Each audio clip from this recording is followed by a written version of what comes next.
Hello there. Welcome to the Maker Manager Money podcast, a podcast to inspire entrepreneurs to keep going and entrepreneurs to just start. My name is Kyle Knowles, and my guest today is Sean Ginsburg.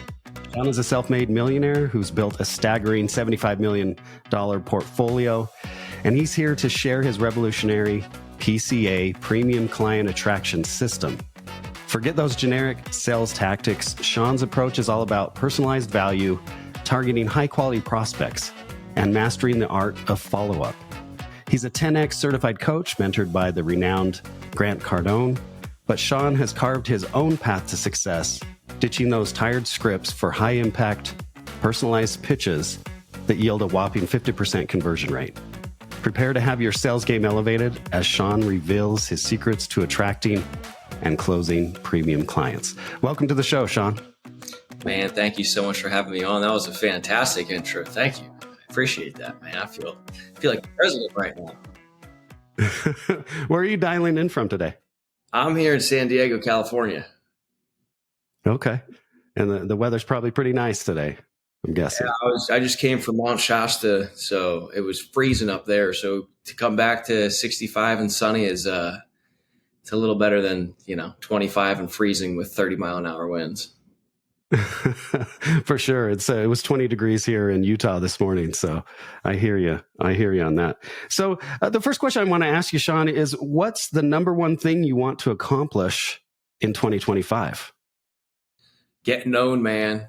Getting known. Getting more people to know who I am, what I do, what problems I solve for people, and really just getting out there and letting the world know exactly who I am, man. I think it's time to let my message out to the world. And I think it's, I think I have something to share. I've been through the ups and the downs. And I think that, after spending hundreds of thousands of dollars on, courses and seminars and all types of, shiny objects out there, I finally realized that, hey, listen, you know what? I have what it takes to share my story, to be able to give back to somebody else that was in the same spot that I was in. All right. That's a worthy goal. And I hope I can help you with that, having you on the podcast. And the next question I have for you, Sean, what's your number one skill that you bring to the table? Closing, man. Closing. I'd say the number one skill is closing, and it all started when I got expelled from high school. Long story short, big athlete, big wrestler, big lacrosse player, and I got expelled and I was done. It was like, I sold myself. I was done. My life was over. Nothing could come out of this. And from that experience, I had to learn the hardest sale of my life, which was to close myself on believing in myself again. Right. So I think the more we sell ourselves, whatever we're putting in our mind, the more we're going to get whatever it is we're giving ourselves. Meaning, I sold myself this sweatshirt, this cup. You sold yourself those guitars, this phone, etc. So really just getting really clear and having the clarity on, sell or be sold, and stay sold, my friend, on your purpose and what you do. Okay. That must have been tough to get expelled, especially as an athlete, and having all that energy and excitement and having teammates and games to look forward to. What were the things that you did to start believing in yourself again? It's just like creating a high ticket offer. It's like, what problems do you solve for people? So I basically thought about all the problems I was having, and it said that, poor people don't want problems. Rich people want problems. So I was in this very poor, depressed mindset. I was angry, frustrated, ashamed. I blamed everyone else, my teachers, my parents, my circumstances, but at some point I faced the truth, and nobody was coming to save me. And that's when it hit me. I wanted to rebuild my life. So I had to start closing myself on why I was worth fighting for. So, selling myself on myself, it was taking full responsibility for my life and what I wanted to do and where I wanted to go. Like, there was nobody coming to help me out.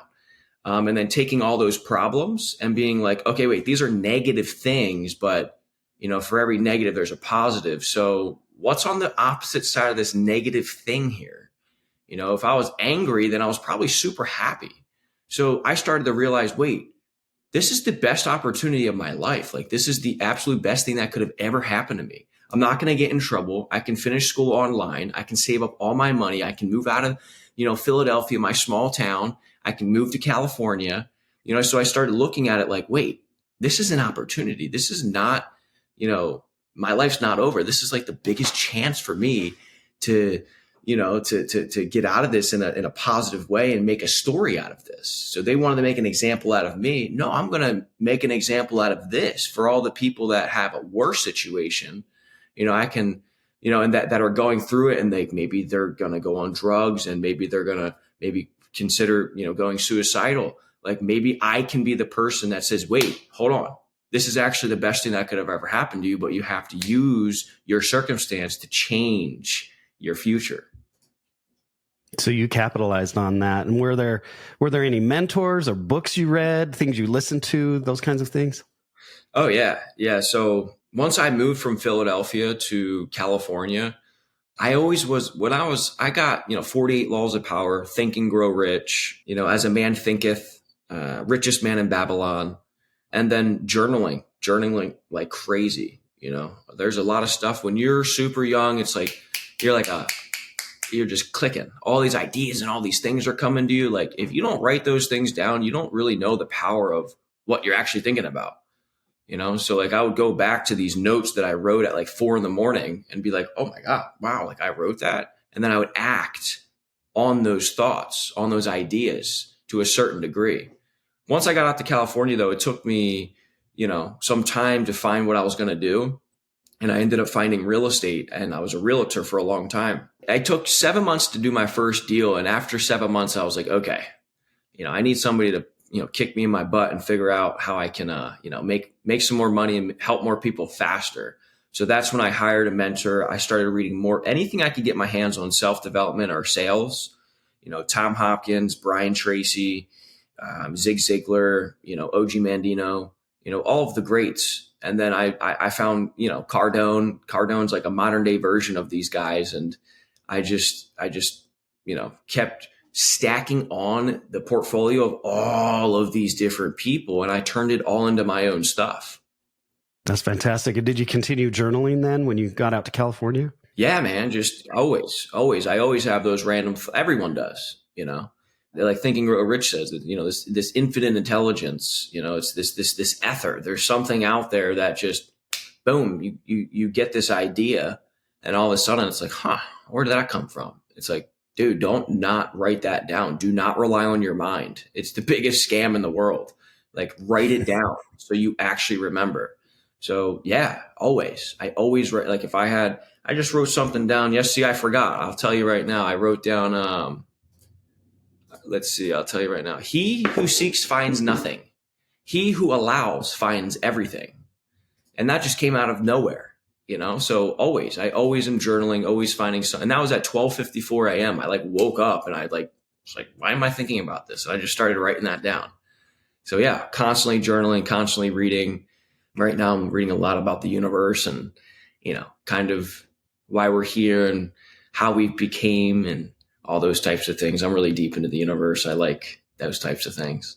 Two things that you said remind me of a couple things. Journaling, people just don't understand, because I've done some massive journaling over the past year, and 3 pages every morning of stream of consciousness. And the idea came from a book called The Artist's Way by Julia Cameron. And basically, it's the best therapy that's out there. And, I love therapists, I love life coaches and mentors, all those kinds of things. But you have so much going on in your head that you can't get any clarity unless you put it down. You start putting it down and, like you said, start taking action, right? Because, the Bible says something like faith without works is dead.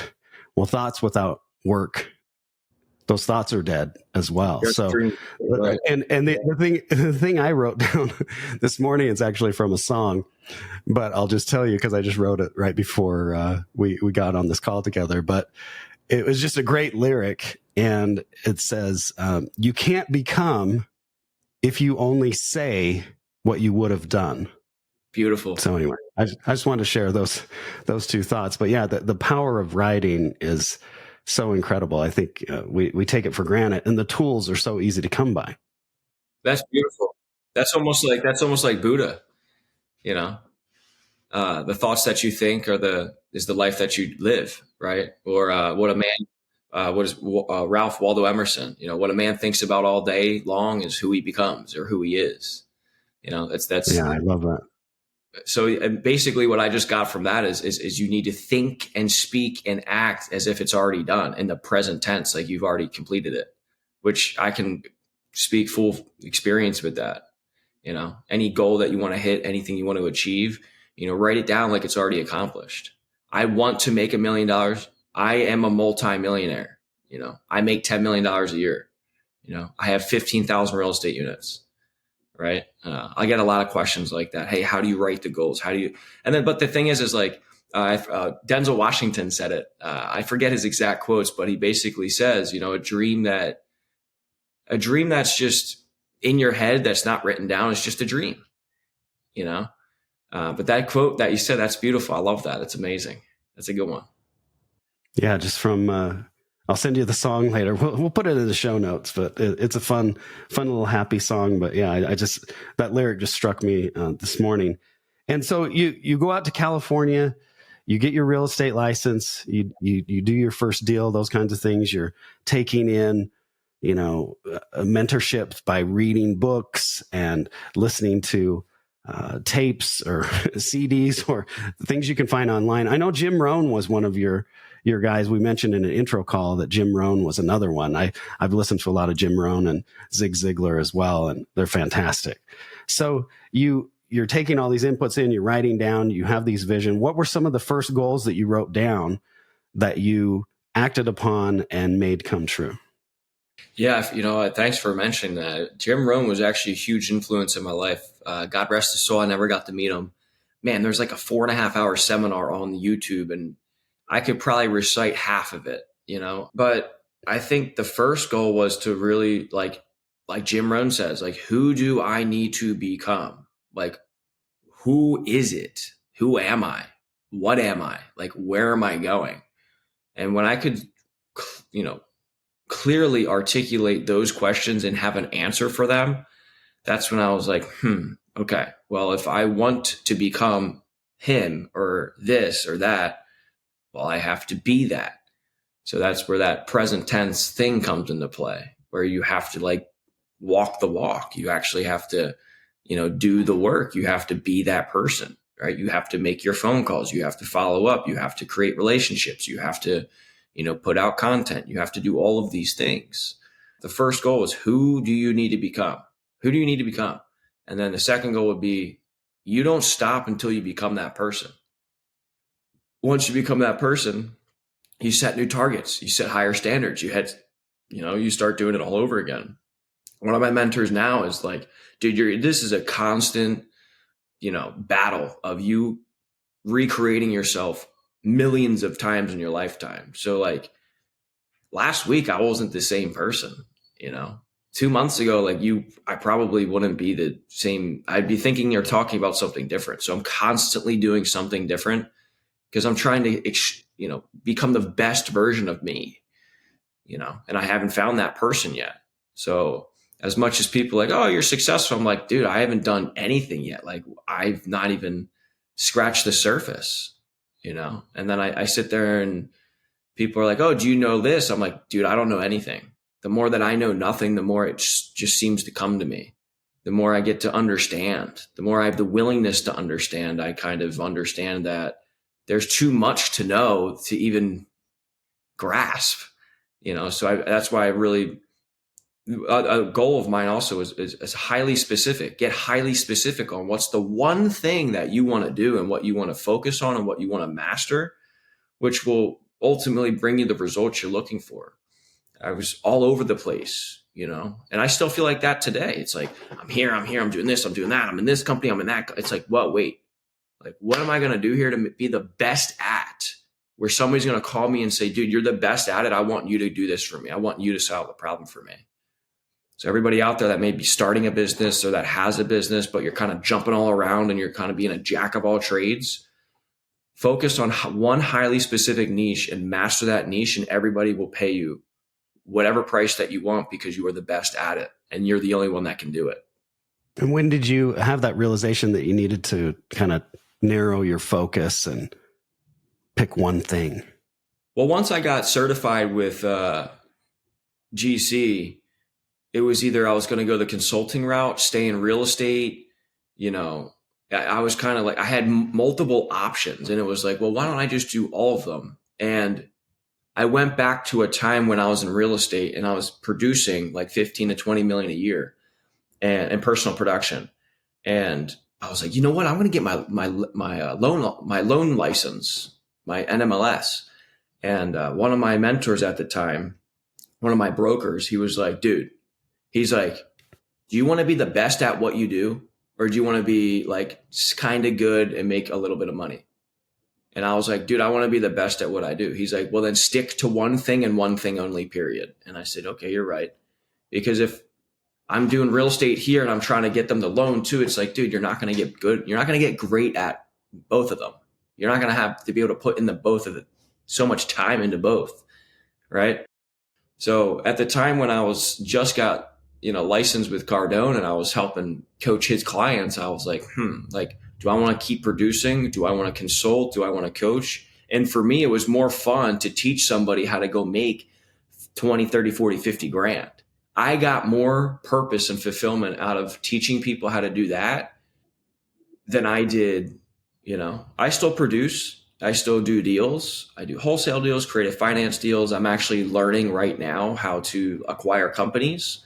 That's like my ultimate goal in 2025, I'd say, is really learning how to invest into businesses that are going out of business or that are closing their doors because they're retiring. I want to take those companies over, fix them up, actually give them the value they need, and then sell them at some point, whether that's 5, 10, 15 years. But I think there's trillions of dollars in that business, and private equity is just completely destroying in those companies. So I'd rather be me where I actually care about the people and help them out. That's awesome. I've had, I think, 3 different entrepreneurs, maybe 4, that have gone the entrepreneurship through acquisition route. And LaShawn Smith, Kevin Biebelhausen, and David Doty. David Doty left Wall Street and he bought a bakery, a 50-year-old bakery here in Utah, Utah. Lehigh Bakery is what it's called, and has taken that next level. Left Wall Street in a corporate job and bought a business that already had tons of customers and a lot of love and branding. And he came in there and did what like you're seeking to do, is operationalize it and bring his skills and his energy to that company. And he's just taken it next level. So it's really fun to see entrepreneurs branch out or get into entrepreneurship through acquisition. So, and Brian T. Franco is a guy that brings people that want to buy business together, people that want to sell their business, gets the business ready to sell, does the deal. So yeah, it's out there. It's relatively new. The concept of regular, Joe Schmoes off the street buying other businesses and becoming entrepreneurs that way. And I think it's growing. It's growing. So you're headed in the right direction. So Sean, you're in California. You're taking this stuff in. What was your first goal that you accomplished and you went, oh my gosh, this works? Selling my first house. Getting my first home sold. Well, I can even go before that. When I first get to California, just get out of my small hometown. Like, get out of that place, man. There ain't nothing there for you. Like, everybody here is not doing nothing here. It ain't going to help me grow. I'm in a small, people are like, why did you move to California? I'm like, well, you see, the universe picked me up from a fishbowl and dropped me into the universe, dropped me into a giant ocean and said, swim, don't drown. So that was the first step. And that was so challenging for me. It was not easy. I left everything that I know, my family, my friends, just my life, everything. I just completely started over. And I would say to anybody out there, like, You don't know what to do. You're still living in your hometown. Get up and go. Go wherever you're called to, wherever. If it's 100 miles that way, go. If it's 5,000 miles that way, go. That was probably the most challenging. But once I did that, I was like, I can move across the country. And I was 18. I had like 12 grand to my name. I was hustling motorcycles and cars and doing new construction. My dad's a plumber and all types of jobs, if I could do that, I could do anything. And then once I got out to California, it was like, okay, where do I live? Moved to LA. I couldn't stand it. I was there for 7 days, took an Uber down to San Diego from San Fernando Valley, and I never left. And from there, it was like, okay, what do I do? Well, go get a job. So the next goal is like, go get money, go find a job, go meet people. So I ended up buying motorcycles, and I would, race them down to downtown San Diego, and I started finding jobs. And then I realized that, okay, I don't want to work a job. So I met these guys, and these guys all had smoke shops and liquor stores and gas stations. And I was running multiple shops for them, managing all of them for them. So they'd buy it. I'd, go in there, fix the shop up, hire people, bring them all in and set it up, make the numbers perfect. And I'm like, dude, I'm working 18 hours a day. I have a lot of money in my pocket, but I have no life. I'm like in prison. So I was like, wait a second, what are these guys doing? And they're buying the strip malls, they're buying the shopping centers, and then having somebody like me go in there and do all the work. So I'm like, why don't I get my license and sell these properties to them? Right. So that was like the first aha moment. Like, oh, wait, the name of the game out here is real estate. Look at all these guys selling and buying real estate. And I knew the guys that were buying it. So I took my real estate license, and I failed 6 times. I on the 7th time I passed my real estate license. So you can start to see it was just, first get out to California, find a place to live, find a job, make money, and get your real estate license. So like those goals, it was always, if I don't hit it, like you're going to find a way to do it. If you don't find a way to do it, you're just making excuses why it didn't happen, or what that song lyric said, what you could have been, right? Yeah. Most people would have given up, and that's why I'm here to share this story. Like, dude, you got to keep pushing along. Like I was smiling. I didn't care. You think failing a test could stop me? I got expelled. I had all this stuff. I moved across. I didn't care. I went in every day until I passed that test. Once I passed the test, I used probably 0.0001% of all the information that was on the test ever in a real estate transaction. That's where the sales career began. How do you make money? I know you sell real estate and you've been doing that. How else do you make money? So many ways. The top way that we make money is we consult businesses that are brand new.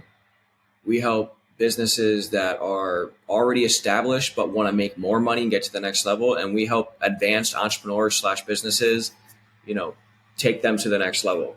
So I don't care if you're at $0, if you're at $10 million, if you're at $100 million. If you have something, service, product, whatever it is, you need a sales process, right? Depending on where you're at on the spectrum, if you're just starting out, you need to learn sales and marketing. Any business under $1 million struggles with sales and marketing. Any business over $1 million is processes and systems and who will help you get to the next level. So let's just say a business over $1 million. I'll go in there. I already know you guys have a sales team. I already know that, you have a process in place, and most of your salespeople are probably not following up. You're spending money on leads you're paying to get, and you're wasting them because the salespeople are just letting them spoil. So I come in, I put in my process, my scripts, my dialogues. I do an audit on the entire business. I basically walk through and reverse engineer a business plan for you to go from, say, $1 million to $10 million. Right. And, sometimes we may have to delete some of the salespeople, and then I'll put a recruiting process in place where, we'll bring on the right salespeople to get you guys to the next level, because what got you here will not get you there. Meaning, some of those people in the organization may not be that motivated to grow. Right. So I've seen it countless times where I walk into a company and it's 50% of the staff leave because we're starting to implement standing operating procedures, and it's a whole different process and system where they just can't seem to grasp the growth inside of the company. So they leave, which is good because now you're opening up space for the new to come in. As far as like a brand new entrepreneur, it's basically really getting clarity around the problem you solve for people and putting behind like what you do as a business, like who you are as a company, like who's got your money, meaning who would benefit the most from what it is that you do, and how we can put together a product or a service that would ultimately help that person want to work with you. Okay. So consulting then, firms hire you to come in, establish the sales process, and tell me a little bit about the PCA, premium client acquisition. How does that fit into the sales process? Yep. So basically, there's a sales process. You got to greet, fact find, demo, close, follow up. So the PCA is basically how to attract your ideal client avatar. Who would benefit the most from your service or your product? And it really comes down to going out there and finding them, or having them come to you and you're attracting them. What content are you putting out, right? How are you delivering your message across all channels in order for somebody to do business with you? So the client attraction system is basically meant for a company so I can come in, I can audit the business, and we can understand and identify your mission statement, your core values, everything why somebody would want to work with you and maybe for you, right? Because if you don't know these questions or the answers to these questions, it's going to be a lot harder for you to get more business, because once you get to a certain level, you're going to have to start bringing in clients from other places, whether it's paid advertising, podcasts, maybe it's some type of Google advertising. It really comes down to like why you do what you do and who you do it for, and putting a process around that. So basically breaking down as a company, who are we? Who are we as people? I can't stress enough, like, what problems do you solve for people? And most of the time that I ask that, I get a result. What problem do I solve? Oh, I help people lose weight. That's the solution. That's the result. The problem that I solve for people is like, what are they laying awake in bed at night thinking about? And I learned this from one of my mentors. And most of my clients are like, how do I get more business? Like, I don't know how I'm going to pay rent. I don't know how I'm going to keep my lights on. I don't know how I'm going to pay my salespeople this month. I can change that. I can fix that, because I already know that if you are over $1 million in revenue, I know guaranteed that you have a database probably of 5, 10, 15,000 people. And if you're doing business with 5% of them, I guarantee we can squeeze out an additional 30% by just implementing a follow-up process, right? Touching those same clients that came in 6 months ago, 2 years ago, and turning them into paid clients. So I am the king of resurrecting dead leads and making them into revenue. That's awesome. And I think it speaks again to kind of your background and eventually coming out to California and ending up in San Diego and becoming a real estate agent initially, that clarifying your vision. And it seems like all good consultancies and agencies, when they work with companies, they come in and clarify basically the vision of the company. I saw a clip the other day from OpenAI's Sam Altman, and he basically said any startup that can't clearly articulate what their vision is in 25 words will never be successful. Do you agree with that? Yeah, they don't know what they're doing. My vision is to transform individual agents, whether that's a agency, whatever company you are, companies and advanced entrepreneurs, into great sales organizations. It's that simple. It doesn't need to be this lengthy, giant, huge, 10 paragraph thing that you do. If you can't, like Einstein said, if you can't explain it to a third grader, you don't know what it is. You don't know what you're doing. So it's simple. I take salespeople and I turn them into great closers. It's really simple. It's super simple too, because once you understand the clarity behind the vision and like why you do what you do, it's a lot easier and you're a lot more confident and capable of delivering your message to somebody that would want to work with you. Sales is not selling. I'm not selling anything. I'm more of, I'm like a doctor. I tell, like, when I'm training like an organization, it's like, look, I'm going to put my lab coat on. my white coat, put my stethoscope on. I'm going to check your heart rate. I'm going to check your pulse. Where's the pain hurt? How does it hurt? How does it feel? What type of pain is it? Is it sharp? Does it burn?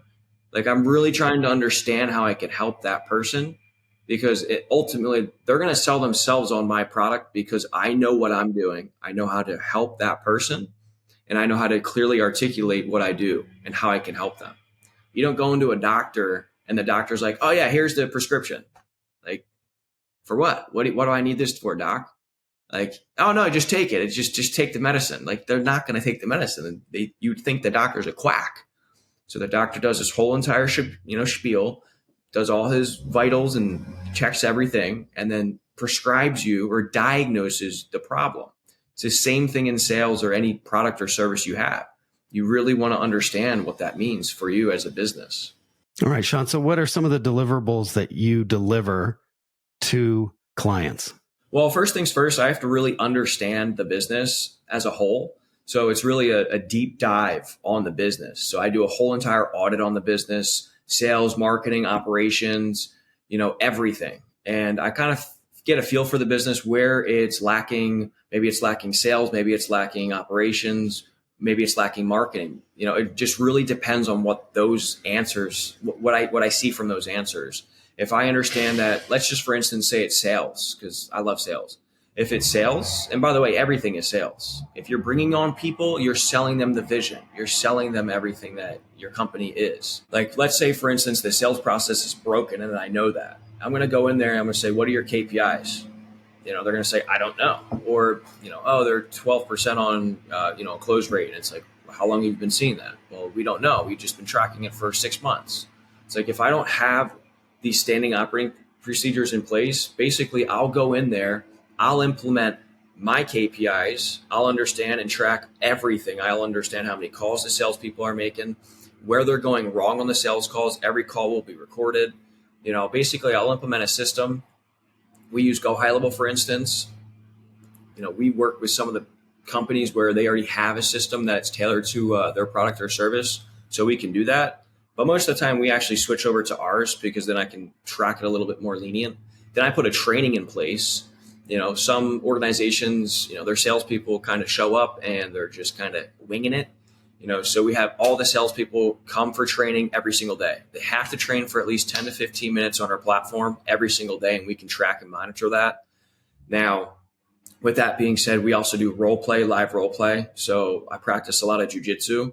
If you're not practicing your arm bars and triangles and rear naked chokes and sweeps every single day, you're getting choked out and you're going to lose the match. It's the same thing in sales. You're going to get your teeth kicked in if you don't train and practice and rehearse and role play and record yourself and really help somebody out.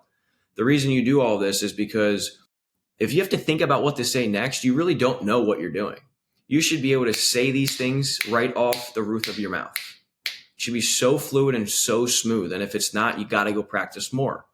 Because the more you practice, the more you can actually identify the problems they're having in the company, or whatever you're selling, or whatever product you're offering. You can actually help the person versus helping or trying to figure out what to say next. So we have a role play, and then I put all my scripts in there, all my dialogues, and then I basically consult as is. Sometimes I come in as a fractionalized sales officer and I'll hire a sales manager.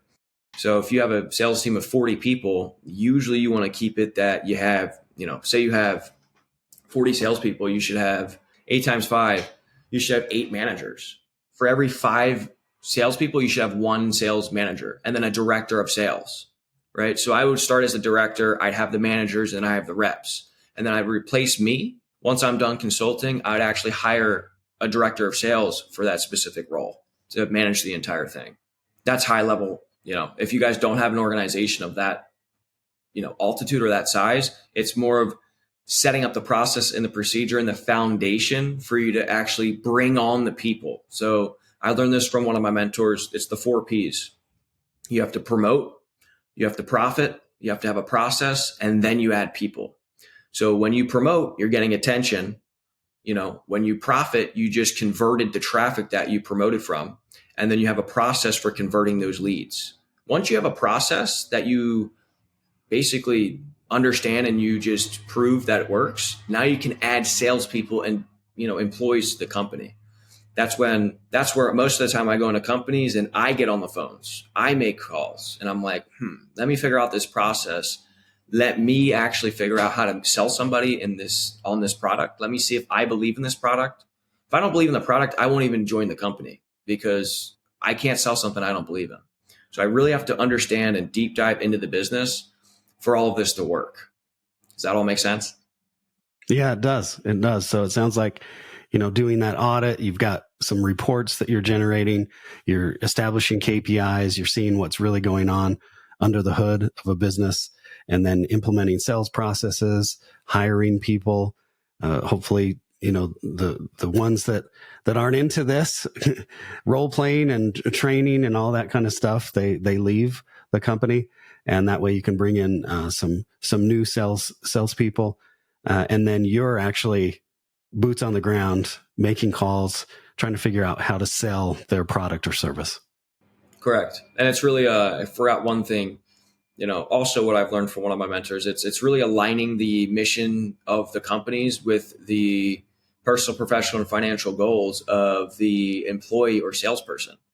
Because if you don't have a money motivated, salesperson ready, willing, and able to make calls and that want to be the best version of themselves, you're going to get bad apple that spoils the whole bunch, which will then spread throughout the entire organization. And, I've seen it multiple times where just sales start to go down. People start to it's just, you get this negative cancer in your organization, and you got to get them out.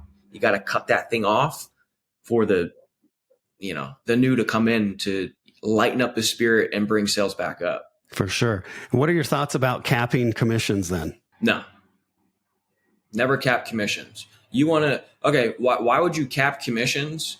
If you want the best to come work for you, the best, they don't want no cap. They're not going to get capped. You're going to get lazy people that really don't care how much they're making. They just want a job. Like, one of my mentors, one of his guys makes $1 million a year working for him. Like, hey, you want to make $1 million this year? Come work for us. Like, that's one of the greatest sales tactics in the world. There's no reason you should cap any salesperson, because if I'm a salesperson right now, like, I know my value, I know my skills, I know I can come in and close anybody on any product or anything, so long as the leads are great. Like, even if the leads weren't great, I could still close as long as the person has money, as long as I believe in the product. But I'm definitely not going to that company unless I understand metrics, KPIs, I understand close rates, I understand what their top guy's doing. If their top guy's making $50,000 a year, I'm going to be like, hey, this probably was not the best opportunity for me. The guys, some of these guys are making $650,000 a year, making 500-600 calls a day. Like, I'd want to be there. You see what I'm saying? So I don't think capping commissions make sense at all. I would say to leave it open, let people make as much money as possible. It's only going to help the company. I agree. I've seen it in corporate so many times, though, where they're like, "Oh, all this money's going out the door," and but yeah, morale goes down. Salespeople leave, just like you said, because they want to go somewhere where, if they are the best version of themselves and work hard, they can make a lot of money. That's why they're in sales, or that's why most people are in sales. So I have a question for you, Sean. What is the most significant misconception people have about sales and salespeople? I love that question, because most people think of sales like a washed up car salesman. Sales, he's trying to sell me something. So here's the difference between a great salesperson and a con man. You know the difference? Intention. And I learned this from one of my real estate mentors. The salesperson wants what's best for who? The client. The con man wants what's best for who? The con man. So the misconception is every salesperson is just out to get a buck. Well, you're right. That's why you got to do your due diligence. That's why you have to really understand who you're dealing with. If it's not the right company, not the right product, and they're kind of just trying to sell you, well, they're probably just trying to sell you. So Sean, I have another question for you. So what particular tools do you use in your day-to-day job when you're trying to sell real estate, and what kind of tools do you use as you're going into businesses and consulting? Those could be software tools. Those could be, your phone. This is my sword. This is the thing that'll make you millions, billions of dollars. Pick up the phone and start dialing. I always use a CRM. I always use a triple auto dialer. It depends what I'm doing.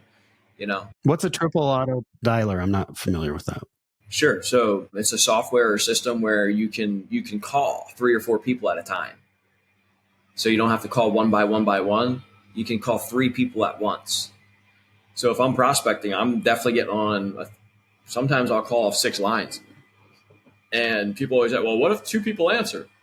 Usually, there's a process for that. Whether it's you leaving a message, or you get to call them back on a different list. But usually, I keep it at 3 people, or a triple dialer, and it's just you can get through more contacts faster. So if you're making 600 dials, you can probably speak with 60 people a day, a lot faster than if you were making solo dials. Solo dials, you should be making anywhere from like 8 to 12 contacts an hour. So depending on targets and goals, I can help people reverse engineer how many leads and how many contacts they actually need to make per day based on how much money they want to make per year based on stats, closing rates, and KPIs. So do you do consulting for just individual sales people who want to get better at sales? Absolutely. Of course. It's just, it's a little bit more of a lengthy process because I have to understand their product, their business. I have to believe in their product. Some salespeople come to me and it's like, I don't see the value in helping that specific person because they're more likely trying to steal the leads from their company or something like that. So long as it's in an ethical, moral, responsible way, of course, I help individual salespeople, individual businesses, and then I help the people that are like, this is for anybody that's just starting out, whether it's in sales or, being an entrepreneur, starting a business. This is for the people that already started, but are like, I'm stuck. Like, I don't know what to do. And this is also for the people that are super advanced doing 5, 10, 20, $50 million a year. Okay, so I'm just going to give you a quick example. I know we're almost running out of time here, and then we'll get to some personal questions. I'm an entrepreneur who wants to sell a service to business owners. What are the steps I have to do to make that happen? What problem do you solve for people? The problem of not having time to produce a podcast. Okay, great. Now, do you have a list of people who would benefit the most from your service? I believe business owners who want to increase their personal brand and promote their product or services or businesses. Okay, beautiful. Do you know where to find those people? LinkedIn. I can use Sales Navigator. I can look for job titles that say business owner, founder, partner, managing partner, things like that. So one of my mentors said, if nobody knows you, nobody flows you. So what you're doing is you're getting attention. So how do you get attention? You got to get out there and start making noise, right? So you're exactly right. Go to LinkedIn, and you have to, articulate that message. I know we're running out of time, but, take that message, the problem you solve for people, put that into a message that clearly articulates how you can help them, what problems they have. Like, they're going to, if you reach out to them, they're like, wow, this guy knows my problems and I have not even spoken with this guy. Like, what is he in my head? That's the depth of what you need to do in order to get somebody to really come in. So then I would say it's a contact game. So how much money do you want to make in the next 12 months from now?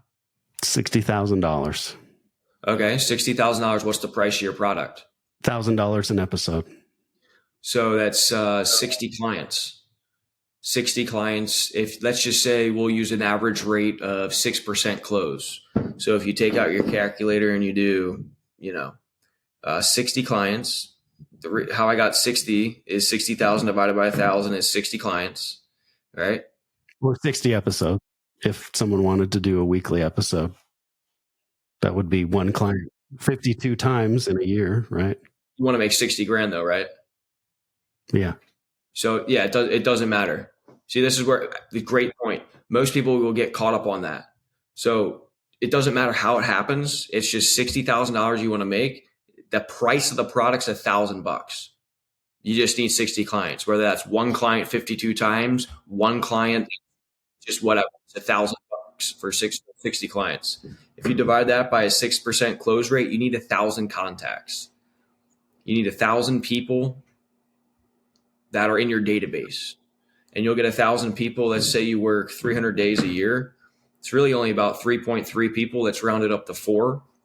If you take 4 times 10, that's 40 contacts a day, I'd say. I'm sorry, 40 calls. 40 calls a day will give you contacts. 40 calls or 40 emails a day going out. Oh, man. So if you want to do emails, I would times it by 10 again, which is 400. I'd send out about 400 emails a day to get 40 people to respond, to get 4 contacts, like 4 serious people. For a new business, you really have to write down and track and monitor your KPIs, because I'm just going off of like a really low close, 6% close rate, and then, 10%. It could be higher than that. It could be lower than that. But until you know those numbers, that's kind of how you want to do it. And there's 10 reasons why closers fail. Number 5 is the incorrect estimation of effort. Nobody understands, the depth of what you need to do in order to bring a deal. Do they underestimate it most of the time? Always. And then they give up because they make 30 calls a day and they thought that it was going to get them the deal. It's like, dude, you got to make, 30 contacts a day, which will come from 300 calls a day. So it just, and it depends on what list you're calling off of. Is it a cold list? Is it a hot list? A hot list, your numbers will go up. If it's a cold list, you're probably, based on my experience, if you're cold calling, like, you're going to get a 1 to 5%, close rate, period. Until you get really good on the phone, you'll probably get like 10 to 15%. You'll get 25% to pick up, but out of that 25%, how many set appointments with you? If nobody set an appointment with you, then your script's not good. You're not speaking the right language to that person. If you're setting appointments, but then not closing, well, your demo's not good. So these are all things to track. And these are why I go into businesses and I can track and monitor and then adjust. If I know the sales team set 60 appointments last week, but have 2 closings, it's like, all right, let me hear your demos. Let me hear what you guys are saying. Right. And they're just, oh yeah, well, it's 60 grand. And it's, this is what we're going to do for you. Like, okay, we need a structured, tailored demo. Let me create one for you guys. Let me jump on a call and let me show you how it's done. Right. So then I create the path for them to be successful. You see what I mean? Yeah, I love it. And I love the real world example. Thank you for that. I just wanted to kind of role play that to see kind of some of the questions you ask and the advice you give. So let's move on to a few personal questions. Then I've got a lightning round of questions. You talked about the first time you bet on yourself, and that was after getting expelled, saying, I'm going to start a new life. I'm going to move to California. What was the last thing, or when was the last time you bet on yourself? Oh, dude, like yesterday, man, when I was doing jujitsu, man, going up against the black belt, I'm gonna get this guy, man. Every day, I bet on myself every day, man. This ain't like, oh, I'm gonna bet on myself. It's every day. I wake up and start from zero. Like, dude, I'm getting up and I'm like, shit, it's all me. It's all on me. I'm betting on myself today, man. Like, if anybody can do it, anybody can sell themselves out of anything, it's me. Like, I'm gonna do it. I've done it. Right? I've been in the hundreds of thousands of dollars of debt. I cleared all my credit. Like, I've done all that stuff, and it's not easy. It's very challenging. And if you're not motivated and have the energy and you're not betting on yourself, you're betting against yourself, and you're actually stealing from yourself. You're like robbing yourself. So always betting on me every day. I love that answer. So what TV, movie, or book character do you most relate to? Jim Carrey. What movie? Damn, I don't know. I would say, Ace Ventura, man. He's just nuts. He's just nuts like, I'm just like this big, giant little kid in this freaking fairy world. And I'm just out of the box, dude. Like, I'll be in the grocery store, just like doing something random and making people super uncomfortable. And then they start laughing. It's like, dude, just be yourself, and Jim Carrey's a great example of that. For sure. Just authenticity. What's one thing you'd like to change about yourself? Um, Overanalyzing and thinking way too much. Yeah, I like that answer. I think overanalyzing and sometimes anxiety, things like that. I think every entrepreneur I talk to, man, they're going 1,000 miles an hour and sometimes overanalyzing. So outside of work, you mentioned jujitsu, so maybe that's the answer. But what are you most passionate about outside of work? My family and jujitsu, man. Like I can't stress enough. Like you never know how much time you have left. Time's the most important thing to me. If you start to add up your time and see how many hours you have left, turn those into minutes, like it's not that much time. We're here, in the grand cosmic scheme of things, we're here in less than a blink of an eye. Like take the time to call your mother, tell her you love her, tell your dad you love them, tell your kids, just hug them, just do whatever you can to have the absolute best experience with your family, and really guard and protect your time and your energy. So I'm really about the universe, energy, family, and I love jujitsu, man. Love jujitsu. I wrestled for 13 years and I turned wrestling into jujitsu, and you can catch me on a mat probably 4 or 5 days a week. Fantastic. I love it. So when did you last cry the hardest? Ooh, that's a good question. That's a great question. Um, You know what? I would say when Barbara's dog had passed, man, that was so sad because it wasn't my dog, and we made the decision to, let him go and to put him down. It was either we kept bringing him home and having to get him drained for what he had going on, or it was, we put him down, and she made that decision. It was just like the most beautiful, sad, dark but light experience ever, and it was like we buried, I dug a hole on the side of a mountain and just like buried him. But it was it was just to see her so shook. That was what was so like, wow, like, geez, I haven't seen her like this. This is tough. People really underestimate the grief surrounding pet death. I think it's a lot bigger deal than people realize. They're all, look, man, those pets, those animals, they're all just beautiful little souls in a furry body. They're just little people in fursuits. For sure. For sure. Well, I'm sorry to hear that. How long ago was that? Probably about 12 months now. What was the dog's name? Buddha. Oh, that's beautiful. I love that name for a dog, actually. Super highly trained. Just, just our little buddy, man. We got a cat now, and the cat's basically my best friend. He sleeps on my head every night. And, like I said, you never know how much time they have left, So even though the cat drives me nuts, it wakes me up all night and wants water all night, he only drinks out of the shower. I give him as much love as I possibly can because I don't know that time, you never do. Right. I agree. What kind of dog was Buddha then? He was a little Chihuahua mixed with a miniature pinscher. Oh, that's cool. Okay, here's the lightning round of questions and we can wrap up. Favorite candy bar? I'd say Mr. Goodbar, but honestly, I don't eat nothing anymore at this point. You're eating clean. You're eating clean. Yeah, super clean. But I'd say Mr. Goodbar, or maybe maybe a baby Ruth. Favorite musical artist? Right now, well, I listen to a lot of music with no words. So right now would probably be I don't even know the dude's name. I'll tell you right now. I just go to Pandora and just play. Oh, BG Adair is probably one of my favorite. But Potsu, not POTUS. Potsu Radio. POTSU? Is that how you spell it? Yep. Just simple, no words. I can think and I can kind of make my own music in my own head and start singing along. Nice. Favorite cereal? Cinnamon Toast Crunch. Mac or PC? Mac. Google or Microsoft? Google. Dogs or cats? That's a hard one. Man, I like cats, man. The reason being is because I grew up with cats, and they're just like perfect in their way that they move, the way they act, that Man, that's a hard one. I think I love them equally both because the dog gives us nothing but love. But I don't know. I'd say a cat. I'd say a cat. I'll go with a cat. Yeah, I got a giant tiger. Yeah, I'd say a cat.